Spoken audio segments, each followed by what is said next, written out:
Salah seorang pengacara yang melaporkan dugaan ijazah palsu Presiden ke-7 Joko Widodo menjadi tersangka pemalsuan dokumen. Dokumen palsu tersebut digunakan untuk kuliah hukum.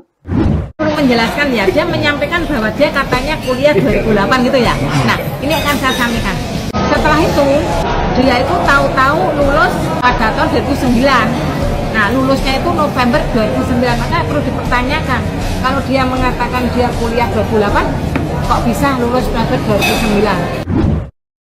Sudah masuk ke pengadilan sekarang, proses sedang berjalan, isu terus dihantam, ya, membuat opini publik tentu agar supaya ketika putusan pengadilan mengalahkan para penggugat, sedangkan opini sudah terbentuk, tentu ending-endingnya adalah pengadilan sudah disetir oleh Jokowi dan oleh pemerintah Pak Prabowo. Satreskrim Polres Sukoharjo AKP Zainuddin mengatakan Zainal menjadi tersangka pada Jumat 18 April 2025. Nah, kenapa harus lewat orang lain? Nah, kenapa harus? Lah ini kayak gini ada namanya wisuda. Ini dari SMP Sultan Agung. Ingat sekali lagi akan saya lawan. Kasus pemalsuan dokumen ini dilakukan oleh pengacara bernama Asri Purwanti sejak 2023 lalu. Berdasarkan hasil penyelidikan, Zainal menggunakan dokumen palsu, Perbandingan HPN, perbandingan hukum pidana, filsafat tidak ya. Kembali menurut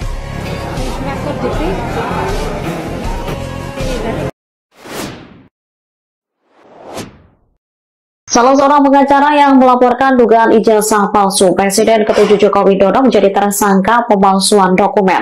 Dokumen palsu tersebut digunakan untuk kuliah hukum. Identitas pengacara tersebut diketahui bernama Zainal Mustafa. Ia merupakan salah satu pengacara dari tim tolak ijazah palsu usaha gak punya malu atau tipu UGM. Menjelaskan ya, dia menyampaikan bahwa dia katanya kuliah 2008 gitu ya. Nah, ini akan saya sampaikan. Dia itu kuliah 2008, dia mengambil mata kuliah dasar. Saya selain menelusuri ke Dikti tentang dia menggunakan NIM-nya orang tersebut, saya juga mengecek, menelusuri dia sebagai mahasiswa UNSA. Apa benar sih dia mahasiswa UNSA? Saya mendapatkan data juga. Dia kuliah mata kuliah dasar dia tempuh 2008 semester ganda dan genap ya. Nah, setelah itu dia itu tahu-tahu lulus pada tahun 2009.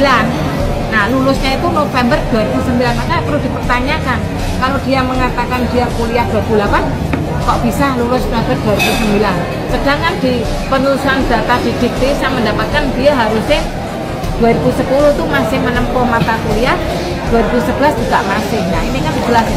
Nah, dia itu tidak menempuh mata kuliah dari 2010 hingga 2011. Nah, ini. Padahal di 2010 ini banyak. Nah, dia hukum ekonomi, ilmu negara, skripsi, kriminologi, ini terus perbuatan melawan hukum, ini mata kuliah yang 2011. Yang 2010 banyak banget ini, antropologi hukum, hukum jaminan, perbandingan HPN, perbandingan hukum pidana, filsafat tidak ya. Kembali menurut dari kuliah 2008 Ini sudah masuk ke pengadilan sekarang, proses sedang berjalan, isu terus dihantam, ya, membuat opini publik tentu agar supaya nanti ketika putusan pengadilan, nah ini kan tujuannya itu bisa jadi, ketika putusan pengadilan mengalahkan para penggugat, sedangkan opini sudah terbentuk, tentu ending-endingnya adalah pengadilan sudah disetir oleh Jokowi dan oleh pemerintah Pak Prabowo. Jadi sebelum mereka menuding itu, saya sudah bongkar dulu rencana mereka. Jadi mereka punya rencana, ya, para pembenci ini, ketika nanti si penggugat kalah di pengadilan, karena bukti-buktinya sudah berseliweran di mana-mana, sedangkan para penggugat tidak memiliki bukti yang kuat, maka ketika putusan pengadilan mengatakan bahwa Pak Jokowi benar memiliki jasa itu, ya maka para pembenci akan berteriak bahwa pengadilan sudah diatur, pemerintah menggunakan kekuasaannya untuk menghantam atau untuk membuat putusan yang memenangkan Pak Jokowi. Ya, jadi kita tinggal tunggu tanggal mainnya, mereka akan mengatakan hal seperti itu. Satreskrim Polres Sukoharjo AKP Zainuddin mengatakan Zainal menjadi tersangka pada Jumat 18 April 2025. Kasus pemalsuan dokumen ini dilakukan oleh pengacara bernama Asri Purwanti sejak 2023 lalu. Berdasarkan hasil penyelidikan, Zainal menggunakan dokumen palsu untuk pindah kuliah dari Universitas Muhammadiyah Surakarta atau UMS ke S1 Hukum Universitas Surakarta atau UNSA. Dokumen palsu itu berupa surat keterangan pindah dari UMS hingga transkrip nilai. Ia juga mencantumkan nomor induk mahasiswa atau NIM milik orang lain. Pihak kampus juga menyangkal jika yang bersangkutan merupakan mahasiswa Fakultas Hukum di sana. Zainuddin lantas mengungkap alasan mengapa Zainal baru ditetapkan tersangka meski LP sudah masuk sejak tahun 2023 lalu. Menurutnya proses penyidikan kasus dokumen palsu Zainal Mustafa sempat terhenti. Pasalnya ia maju sebagai calon anggota legislatif DPR RI pada pemilu 2024. Kacamata ya bablas. Nah, dari kenapa harus lewat orang lain? Ya, kenapa harus? Lah ini kayak gini ada namanya wisuda. Ini dari SMP Sultan Agung. Kan langsung bisa juga bisa dicek forensik ini asli apa tidak, kan gitu, simpel. Nah ini kan artinya sebenarnya simpel banget, tidak sampai membuat kegaduhan seperti kan toh ditetapkannya aku itu toh. Itu piye Mas? Ya iya ini kan kita banget memang terjadi disparitas hukum sing kanu banget toh. Satu ya, Asri itu kan tidak punya legal standing, ya. Asri tidak punya legal standing. Terus dia untuk perkara yang dilaporkan itu kedaluarsa, ya. Terus apa itu namanya?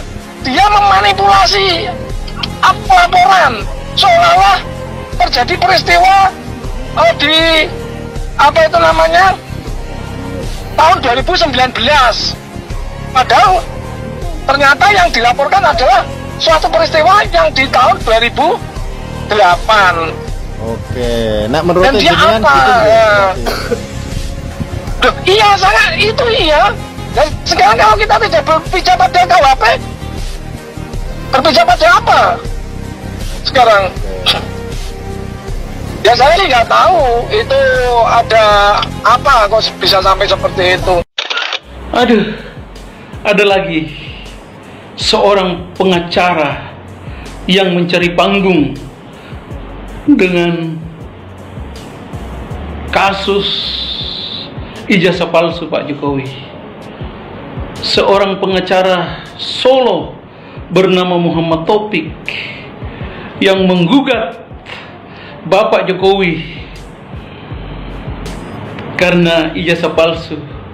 Aduh, saya rasa Pak Taufik ini hanya ingin mencari panggung agar supaya kantor pengacaranya dapat laris manis di kota Solo. Tapi sayang, kau akan berbuntut celaka. Kau akan ditahan, melakukan penghinaan dan memfitnah, mencemarkan nama baik Jokowi. Sadarlah, Pak. Semua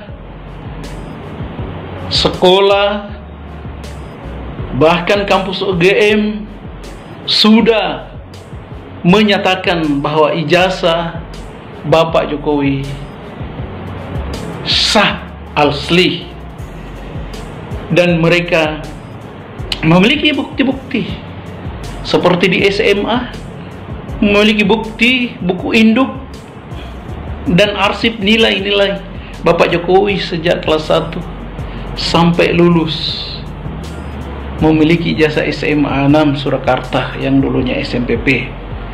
Nah, saya rasa sekali lagi cukuplah Pak cari panggungnya. Tidak usah mencari panggung dengan mencemarkan nama baik orang. Bapak Jokowi itu begitu sabar Pak, sabar. Namun kali ini Bapak akan kena batunya. Tunggu saja, Bapak akan siap-siap disidangkan dan dikenakan sanksi penahanan. Mungkin hari ini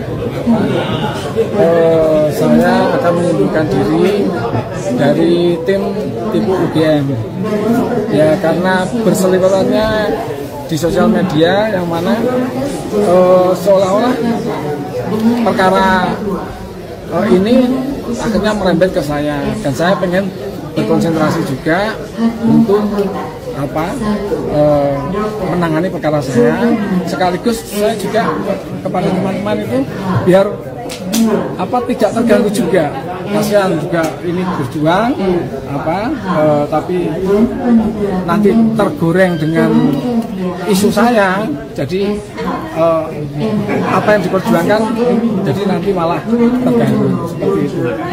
Jadi kedatangan saya di sidang pertama ini kaitannya karena apa? Pertanyaan dari rekan-rekan wartawan semua yang ke telepon saya, Pak, kira-kira berani nggak datang ke persidangan? Ya saya jawab, saya berani dan saya pasti akan datang. Cuma ini demi perjuangan teman-teman juga, saya baru menghadapi perkara hukum juga, ya saya akan fokus ke perkara saya dengan tim-tim PH saya juga. Itu. Okay. Selanjutnya bisa dijelaskan yang penetapan tersangka dari Polres itu Pak, bagaimana Pak? Kalau itu sudah saya jawab berkali-kali ya. Saya kan sudah pakai PH. Biarkan nanti saya yang akan memberikan keterangan. Itu nanti Pak Bujandi aja, Pak Jenal Bisin aja.